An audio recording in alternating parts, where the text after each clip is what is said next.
मैं शिक्षक नंदलाल उपाध्याय,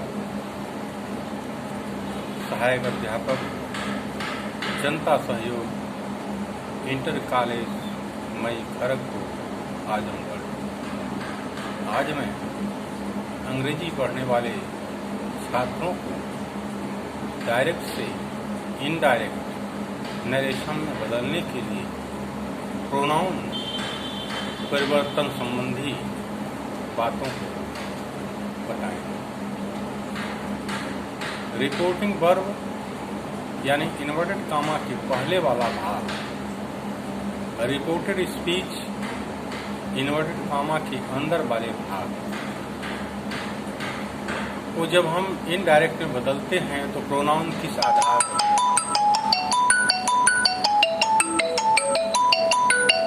हम फर्स्ट पर्सन के प्रोनाउन रिपोर्टिंग वर्ब के सब्जेक्ट के अनुसार बदलते हैं तथा सेकेंड पर्सन के ऑब्जेक्ट के अनुसार बदलते हैं। सेड के पहले सब्जेक्ट होता है और सेड के बाद ऑब्जेक्ट होता है। रिपोर्टिंग वर्ब के पहले सब्जेक्ट होता है और बाद में ऑब्जेक्ट होता है। जो फर्स्ट पर्सन का प्रोनाउन है, आई, मी, माई,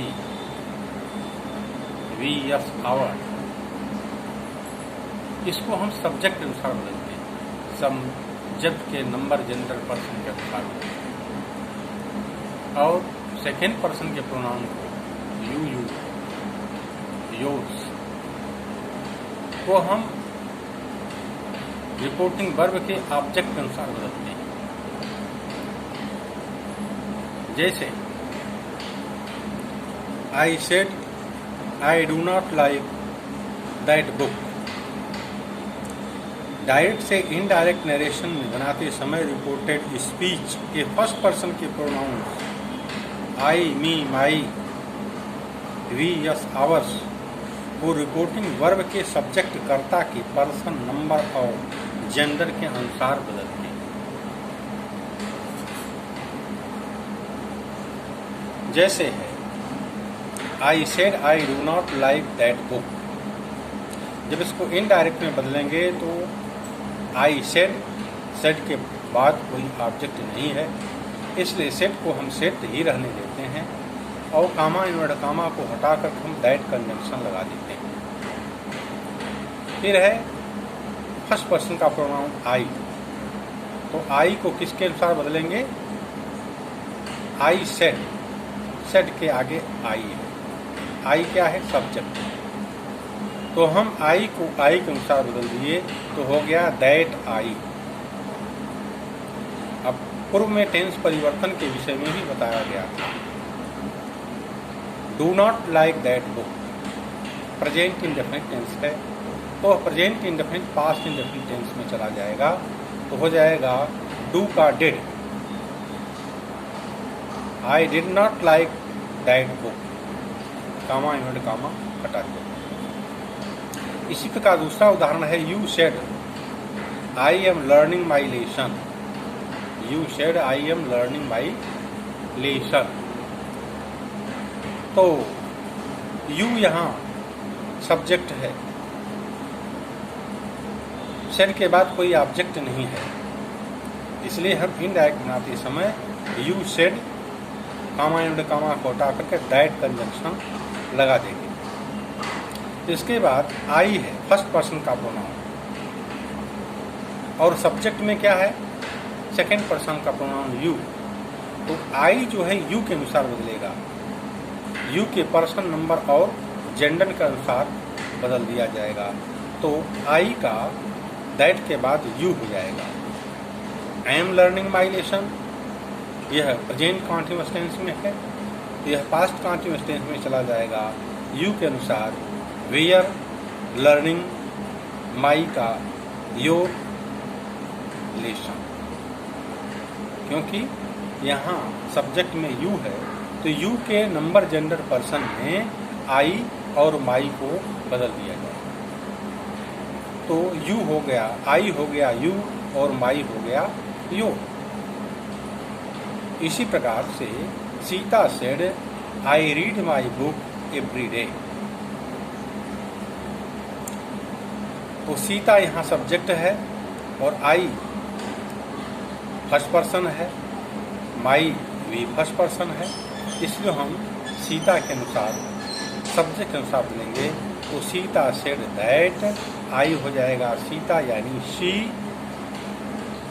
रीड माई का सी के अनुसार हर हो जाएगा, हर बुक एवरी डे, यानी फर्स्ट पर्सन का प्रोनाउन रिपोर्टिंग वर्ब के सब्जेक्ट के अनुसार बदल दिया जाएगा, के नंबर जेंडर और पर्सन के अनुसार बदल दिया जाएगा। They said we want to go Aligarh. They third person का प्रोनाउन है, वी फर्स्ट पर्सन का प्रोनाउन है। तो सब्जेक्ट में दे है तो दे के अनुसार बोलेंगे they said that, they want का वांटेड हो जाएगा, टू गो टू अलीगढ़। इसी प्रकार से डायरेक्ट से इनडायरेक्ट नरेशन में परिवर्तन करते समय रिपोर्टेड स्पीच में आए हुए सेकेंड पर्सन के प्रोनाउन यू, योर्स को रिपोर्टिंग वर्ब के ऑब्जेक्ट कर्म के पर्सन, नंबर और जेंडर के अनुसार बदलते हैं। जैसे he said to me you are happy. यहाँ me, you said to me, reporting verb के बाद मी आया हुआ है तो यह ऑब्जेक्ट है। यहाँ यू सेकेंड पर्सन का प्रोनाउन है तो हम उसको ऑब्जेक्ट के अनुसार बदलेंगे, न कि सब्जेक्ट के अनुसार हो जाएगा। यहाँ सेट के बाद ऑब्जेक्ट आया है इसलिए सेट को हम टोल्ड में बदल देते हैं। He told me that, you का हो जाएगा आई, मी के अनुसार आई सब्जेक्ट स्थान पर है। I was happy, I was happy. He said to you, you are a fool. He told you that, you को you के अनुसार बदलेंगे आप जिसके साथ, तो you were a fool. Ram said to him, you are not doing any work. Ram told him that, you को him के अनुसार बदलेंगे तो he, him, his, nominative objective positive, nominative में ही होगा तो यू को हम ही में बदलेंगे। ही आर का वाज हो जाएगा नॉट डूइंग एनी वर्क। इसी प्रकार से दूसरा देखिए, he said to them you are very sad. यहाँ भी सेकेंड पर्सन का pronoun you are very sad है, उसको हम ऑब्जेक्ट देम के अनुसार बदलेंगे। He told them that, they का नॉमिनेटिव केस में होगा दे, आर का वाज हो जाए वेयर हो जाएगा दे के अनुसार, वेयर वेरी सैड। इस प्रकार से यदि रिपोर्टिंग वर्ब का ऑब्जेक्ट नहीं दिया हो तो रिपोर्टेड स्पीच के सेकेंड पर्सन के प्रोनाउन को यू को फर्स्ट पर्सन में भी बदल सकते हैं। यदि रिपोर्टिंग वर्ब का ऑब्जेक्ट नहीं दिया गया हो तो रिपोर्टेड स्पीच के सेकेंड पर्सन के प्रोनाउंस यू को फर्स्ट पर्सन में भी बदल देते हैं।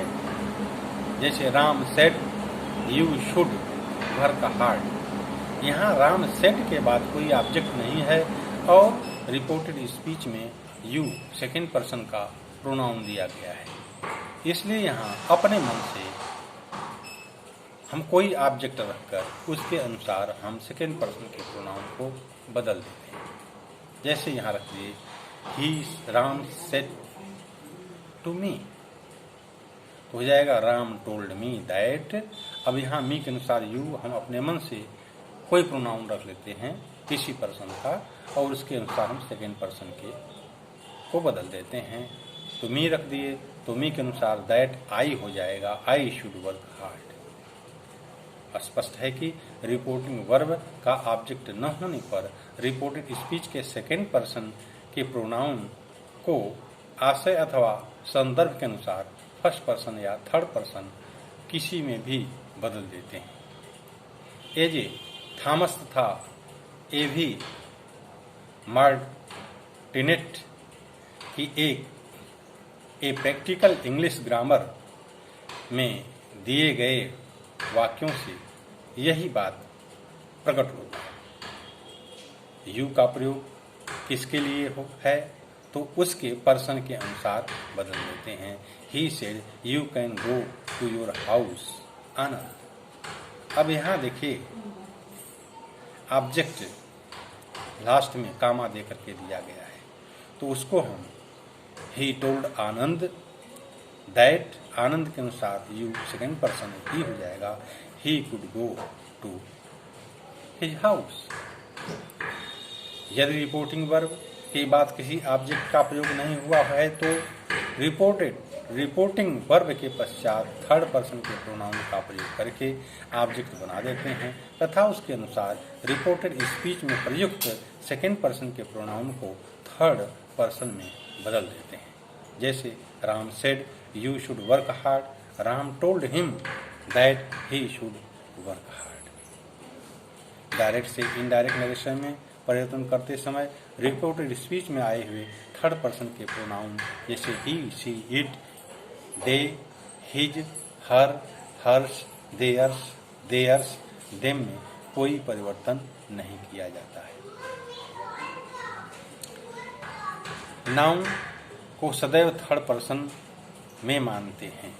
अगर रिपोर्टिंग वर्ब में कर्ता और कर्म दोनों थर्ड पर्सन हो तो इनडायरेक्ट नरेशन में परिवर्तन करते समय कोष्ठक के भीतर उनके सामने उस व्यक्ति का नाम लिख देते हैं।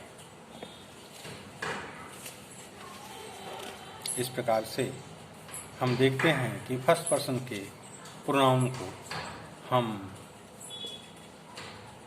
सब्जेक्ट के अनुसार, रिपोर्टिंग वर्ब के सब्जेक्ट के अनुसार और सेकेंड पर्सन के प्रोनाउन को ऑब्जेक्ट के अनुसार बदलते हैं तथा थर्ड पर्सन आने पर उसमें कोई परिवर्तन नहीं करते हैं। जहां ऑब्जेक्ट न हो वहां अपने मन से कोई ऑब्जेक्ट रख करके हम उसके अनुसार सेकेंड पर्सन को बदल देते हैं। अब प्रोनाउंस एडजेक्टिव्स के परिवर्तन हेतु कुछ जैसे फर्स्ट पर्सन में है आई और वी, सेकेंड पर्सन में है यू नॉमिनेटिव केस में और थर्ड पर्सन में ही, शी, इट और दे। ऑब्जेक्टिव केस में है मी, फर्स्ट पर्सन में मी और अस, सेकेंड पर्सन में यू और थर्ड पर्सन में him, her, it, them. Possessive case में फर्स्ट पर्सन में my, mine, our, ours, second person में पजेसिव केस में you, your, yours, third person में पजेसिव केस में his, her, hers, its, their, theirs. बस आज यहीं तक, अगला भाग कल बताया जाएगा। मैं यहीं अपनी वाणी को विराम देता हूँ। धन्यवाद।